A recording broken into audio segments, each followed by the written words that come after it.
This is the School Success Podcast, a podcast for school leaders to learn from other school leaders what's working and what's not, and to get inspiration and encouragement, as well as strategies to grow school enrollment, connect with families, retain teachers, recruit teachers, and everything in between. You guys are heroes, and I cannot thank you enough for pouring into this next generation that's coming behind us.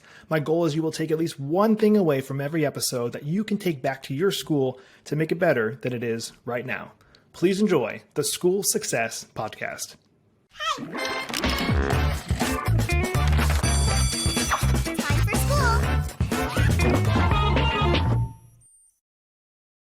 Hey, School Success Makers. Welcome to another edition of the School Success Podcast. I'm your host, Mitchell Slater. I'm joined by a new friend out of the great city and state of Seattle, Washington, Matt Greco, who's the head of school at Seattle Classical Christian School over there. And they're doing some awesome things. And when I met him, I was like, of course, I got to have this guy on the podcast because they're doing some really fun things, which we're going to dive into in just a few minutes. But of course, before we do that, we want to shout out our amazing sponsors over at America's Christian Credit Union. They're celebrating 65 years of service this year, and they provide essential school banking services and a tuition financing program for schools looking to reduce their risk and administrative burden.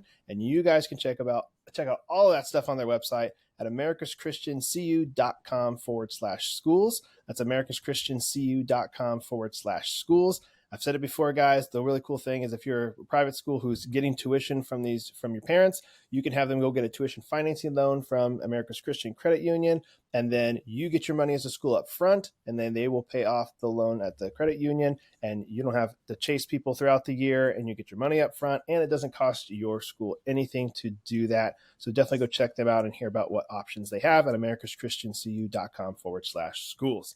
All right, as we dive in today, I'm going to pass it off to Matt to introduce himself real quick, and then we'll dive in. So, Matt, welcome to the podcast, sir. Well, thanks, Mitchell. It's a pleasure to be here, and this is the first time that I've had the opportunity or the pleasure to be on a podcast. So, as you said, I just moved out to the Great Northwest a little over a year ago. I've been in education for over 25 years. Actually started my educational journey in Buenos Aires, Argentina. I was there on business and was actually called into the ministry. And during that time, my wife and I and another couple started a school. And by the grace of God, it's still going strong down there in Buenos Aires. And when we moved back, we were looking for a school for my kids. And we found a classical Christian school in Kansas City. And they, as it would be, they needed a Spanish teacher.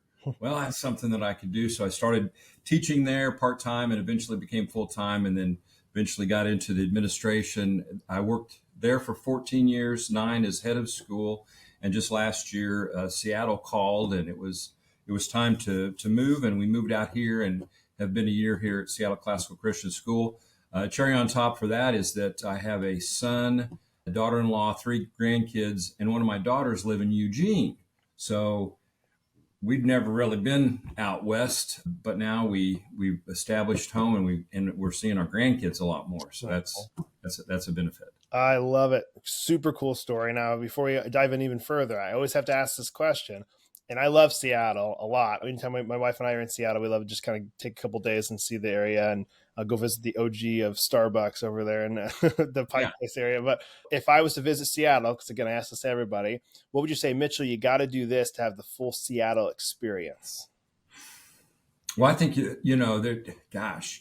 it's so full. I mean, Seattle is it's a gorgeous place. It's in the middle of, well, not the middle of August, but it's the beginning of August, and like we're outside all the time.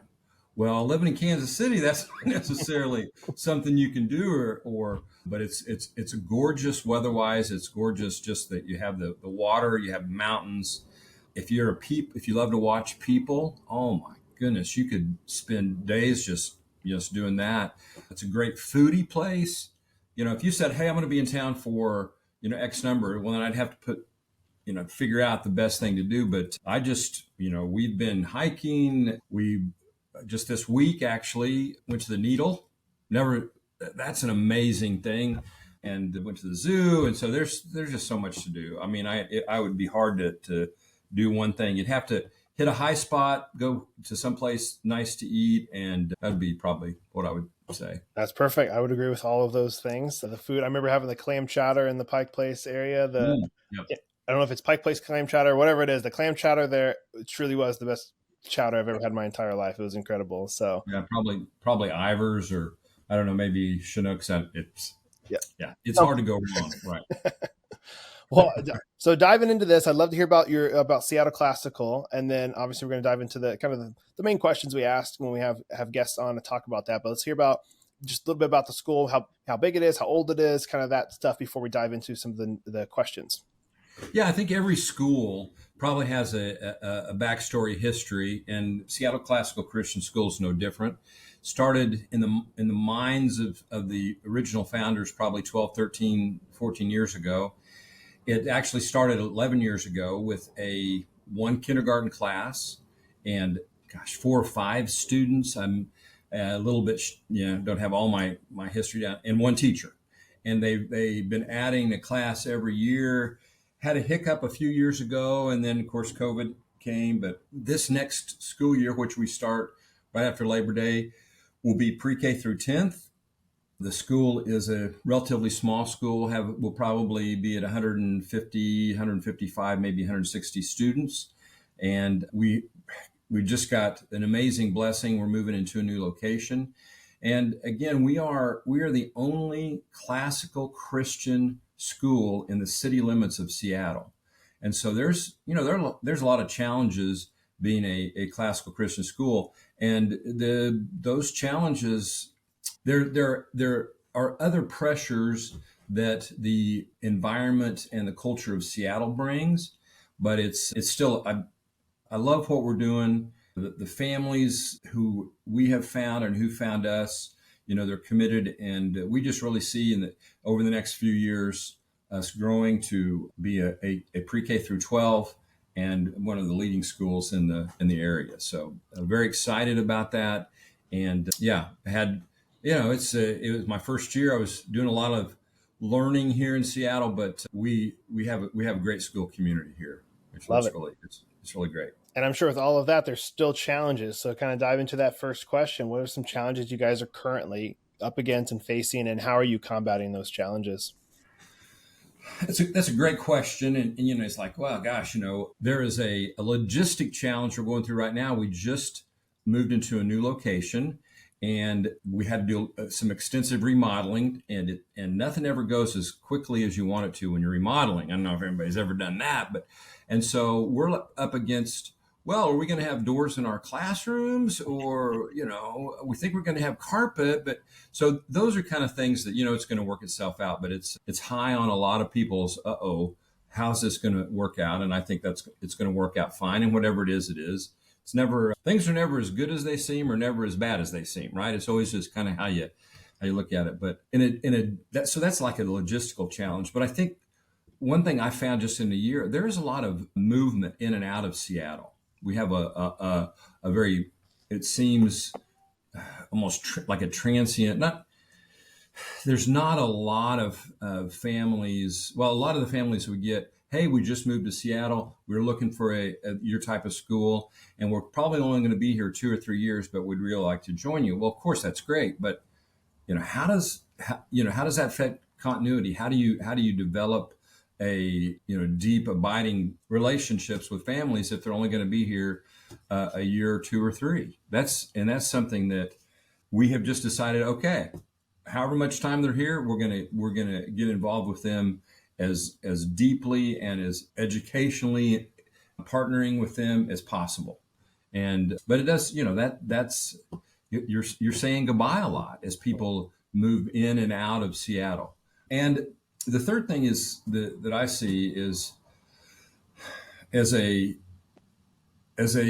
private Christian entity, there's always a challenge in who's your workforce going to be, and how do we attract and keep those excellent teachers or administrators that we need to run a school. And because Seattle's the home of Amazon and Microsoft and a lot of other places, and people can go and it's a real challenge. So, but again, we've we've met that challenge. We count on the Lord for His provision, and it's been a fascinating thing to see how those things that we're aware of and we work towards, and sometimes it happens, and we're just really grateful. But it is an issue that we have to deal with. Man, and so with that the students moving out, obviously, families going, is there any specific thing that's bringing them out, or just different job changes? Is it military heavy or something? Where that's kind of coming from? Well, and again, I only have 1 year of experience here, but it seemed that the families that moved physically, it was job related. They came in, they were here for a year, 2, 3, and then they're moving either back home or to a situation. They came here to get trained or whatever. And again, the sample size that we have, we have 80 some families. So I'm only speaking from my very, very limited amount of, my sample size is not that big, nor have I been there that long, but it seems like that, wow, there's a lot of movement. And of course, where it came from before, Kansas City, it wasn't like that. It was more stable. It seemed like our families were, maybe people don't move to the Midwest. They they're just there. So that's one thing that we're dealing with, and it has to do with job changes, some military, and I would say that's one of the things we're dealing with. Yeah, and that goes into play with, and I know this is even a bigger thing of like why it's so important for schools to have waiting lists. If you got people going in and out, I know that's painful for a school if you're like, depending on 10, 20,000 a year or whatever it ends up being for each school, to go, oh man, we lost this person. Can we pull somebody on a waiting list to come in and fill that gap? Or do we have to do some marketing? Do we have to wait? Or are we empty for a year? Like that adds a whole different challenge and different stress too for a school. That's a lot of juggling on your plate if that's happening every year. And is it happening mid-year, or is it happening at least at the end of the school year? Yeah, well, I think this year we lost a family or maybe two at semester, but we had families at the end of the semester saying, hey, it looks like we're going to be moving. And so we kind of had that in the back of our mind, but still, if there's 5 or 6 families that move at semester, you're right. That could count for 12 or 15 kids. And that's like 10% of our current, it's 8 to 10% of our student population. So it's a real factor. And part of that too, it has to do with us being a relatively young school, 11 years old, starting with kindergarten. And there were a couple of hiccups along the way. COVID affected folks out here in a pretty dramatic way. So, but I just think that the more that we get the word out on what classical and Christian education is and why it is there's a study done by the University of Notre Dame called the Good Soil Report, and it talks about how classical Christian education even is a fantastic way for families to be involved in education, the kids to learn. And it's not just learning the correct answers to test questions, but it's teaching kids how to think, and that's the great thing that when people fully understand what the classical Christian movement has, it makes that piece a little bit easier. And that's probably, and you already hinted at a few of them. I typically ask those that come on that are classical Christian schools is, in 60 seconds or less, like an elevator pitch, what would you say a classical Christian education is for those that are like inquiring and not really sure what it is?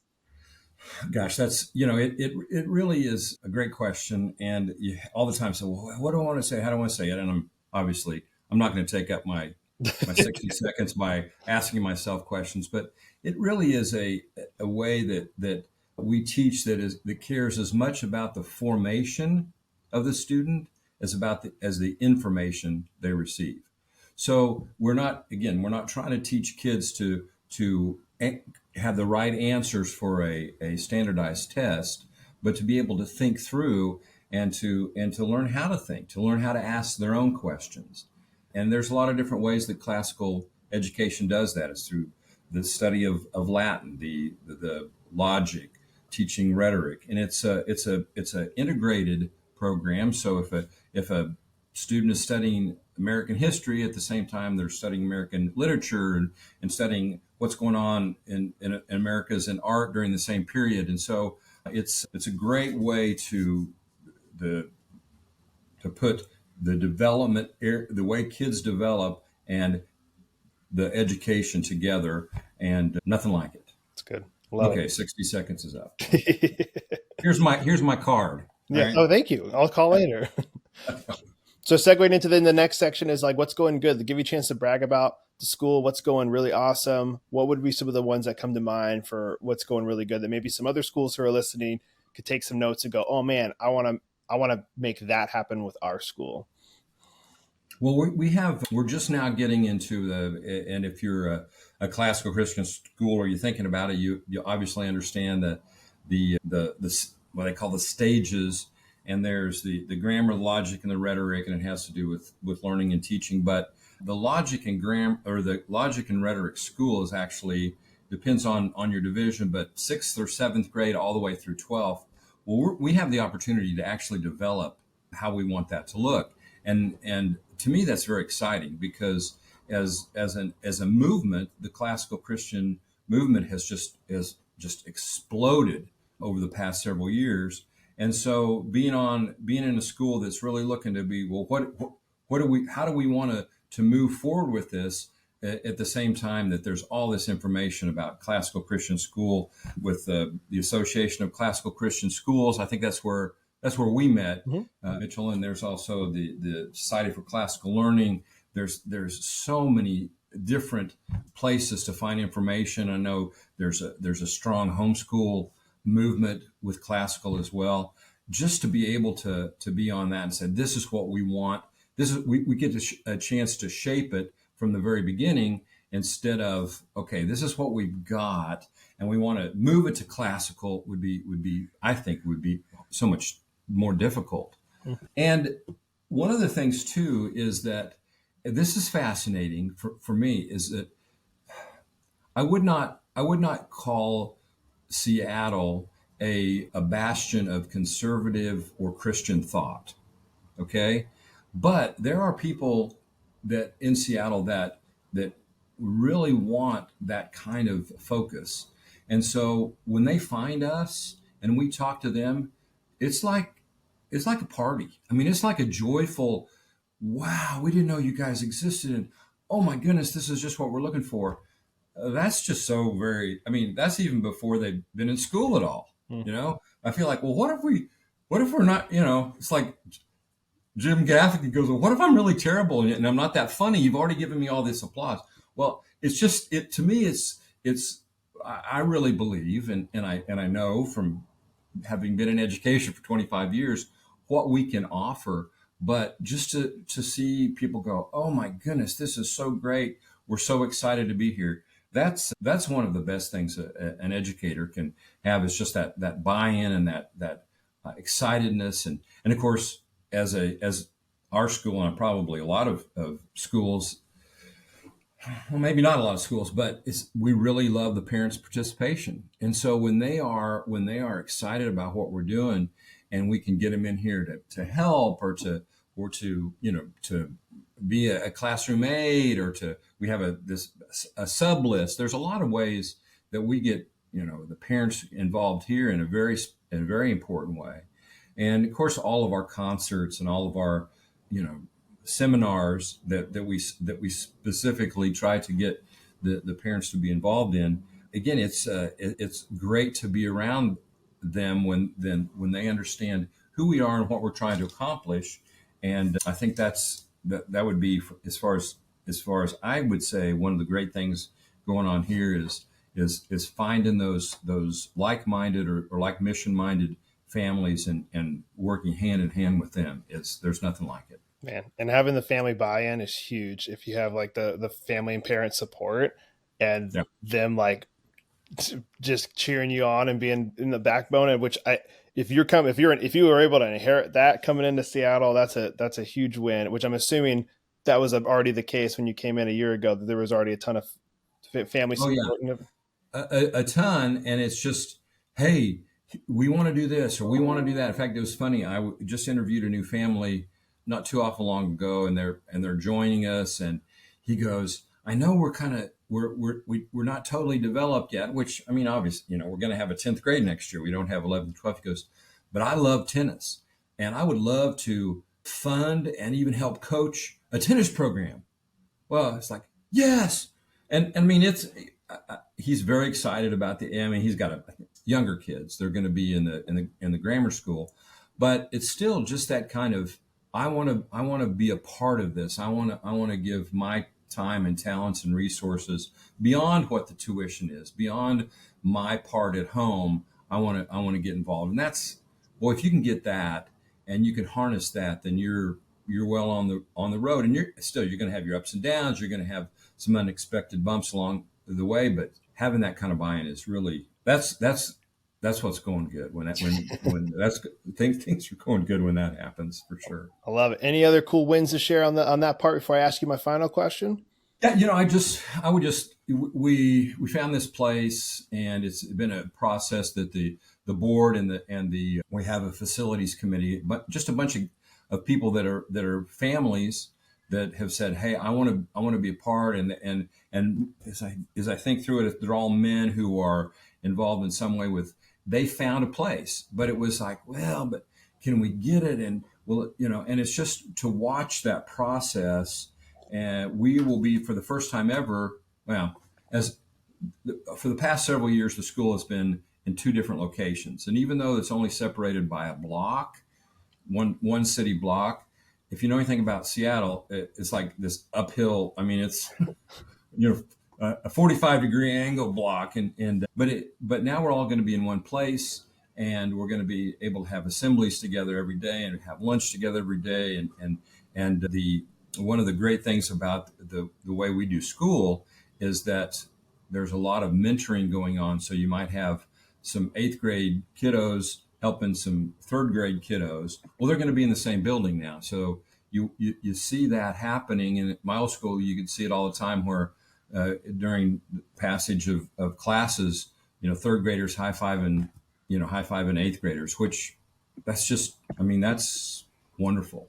And so having the new place is a huge blessing and a great win for us. Love it. And I hope, man, that I didn't know you guys were in 2 separate locations. So that's even more of a huge win that you guys are able to be together. Just like you said, that'd be hard to manage. It'd be hard to be a head of school of two locations that are all spread out in different areas. That'd be hard. At there was times when I've been through that several different times. One time there were 3. We were expanding so quickly. We were in 3 different churches. We had 3 different offices, and I just kind of drove around. I just kind of drove from, not really, but it seems by the time you get to one place and kind of work through things, and so, yeah, this is going to be great being all together. And you can do, you can have assemblies, you can have prayer, you can, like I said, eat lunch. If you want to have dedication ceremonies, there's all kinds of cool things you can't do even when you're just 200 meters away. Yeah. But being all together is a blessing for sure. Love it. Well, as we wrap it up there, Matt, if you were to share one piece of advice with the school leaders listening, what would that piece of advice be from you? Well, when we first talked, you said you were going to ask me this question. And I guess the answer that I've come up with is this. This is not an original by any means. And I think Ronald Reagan's has been given credit for this, but I don't know. He probably took it from somebody, but it's like, and the saying is, there's no limit to what we can accomplish if no one cares about who gets the credit. And I would just tell you that as a leader in whatever area you are, surround yourself with people who are good teammates, but that can help the team be better. In other words, I will tell you this: I'm never the smartest person in the room about everything. I have a CFO that she runs circles around me when it comes to finance. I have a faculty director that has forgotten more about classical Christian education than I'll ever learn. And so, but to surround yourself with those kind of people and then have that team work together, that you want to strive for that, because a team like that, when I was in college, I had a team that won intramurals twice. in 2 years, and we had a guard and 4 forwards. We didn't have a center, but we played together well, and we beat teams that were bigger and faster and taller and everything. But it's because of the team and because of the way the team was placed. So if you're a leader, it is up to you. It's incumbent upon you to put people around you that you work with and that are smarter and better than you at the stuff at what they do. That's so good. That would be my little bit of advice. That's obviously not original, but it makes a huge difference. That's solid. Love it, Matt. Well, I appreciate you taking time out of your busy day. I know you're prepping for the school launch here in about 3 weeks or so. It's coming up really fast, for whatever that is. It's coming up really fast. Yeah, we start after Labor Day, so yeah, it'll be about a month. Okay. Well, I'm wishing you guys nothing but the best this year as you start your new year and in year 2 for you. But love what you guys are doing over there in Seattle. And if I'm ever in the area, I'm totally going to text you and kind of swing by. I'd love to see what you guys are doing over there. You bet. We'll take you to my favorite lunch dive when you do. Boom. Love it. Keep up the good work. Thanks for hopping on the podcast today, Matt. Okay. Thank you, man. Well, another huge shout out and a thank you to Matt for taking time and being on the podcast today. I love what he's doing over there in Seattle. I love the city of Seattle, and I'm wishing him and his school nothing but the best as they continue to grow and educate the next generation that's coming behind us. So Matt, appreciate you being on the podcast, my friend. If you guys are looking to connect with us here at School Success, you can check us out online at schoolsuccessmakers.com. That's schoolsuccessmakers.com. You can also connect with us and join our private Facebook community completely free called School Success Makers. It's just for school leaders. I'm personally in there. Would love to see you in there as well. And then on our website, there's a place in the top right at the moment that you can subscribe to our newsletter that's launching this fall called the School Success Report. It's going to have some really good content that we created. The team has been working really hard on it. We're also going to have some different giveaways and fun stuff that we're going to do with that newsletter. So please subscribe to the School Success Report so you don't miss it when it does launch. And of course, any comments, questions, ideas, or anything like that, you can connect with us on our website and give us those through a contact form on there. But we appreciate you guys listening. Without you guys, obviously, would be no podcast. We're doing this because we love you educators and all the things that you're doing to educate the next generation. So keep up the good work. Let's have a school year of 2023-2024 be awesome. All right. Love you guys. See you next week on the School Success Podcast. We'll see you then.